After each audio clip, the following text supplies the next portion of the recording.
Қой мен қасқыр. Өрісте бір арық қой жалғыз қалыпты.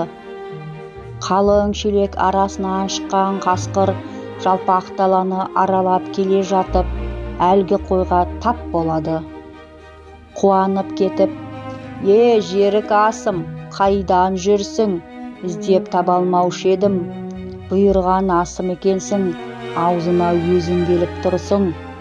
Енді асықпай бір тояйын дейді. Ажалым жетсе амалым бар ма? Қой мұңайып. Бірақ өзіңді мал танығыш едің ғой, қарашы төреме, аузың толар етім жоқ. Тола бойың шандыр, не қайтесің, босат. Қойға барып қозымды әкелейін. Қозының былқылдақ жұмсақ етін қызыққан қасқыр әлгі арық қойды босатып жібереді. Қой отарға қарай зыта жөнеледі. Қасқыр жұтынып қойды ұзақ күтеді. Сонан соң қой баласы сірә момын аңқау болушы еді. Сұм ешкі азғырған шығар деп көрейін деп жоғарға шығады.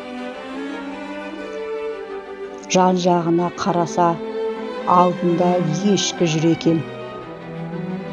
Сені іздеп келіп едім деп қасқыр ешкіні бас салады. Атаң да анаң да жақсы еді.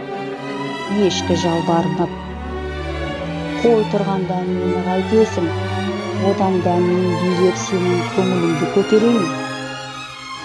Қасқыр, ондай өнерің болса көрсет қане. Онда босат мені дейді. Қасқыр босатып жібереді. Ешкі бір биік тасқа шығып алып, қасқырға, менің аяғыма көзіңді алмай қарап отыр дейді. Қасқыр ешкінің аяғына көзін алмай қарап отырады. Сол арада қойшы келіп, қасқырды қуа жөнеледі.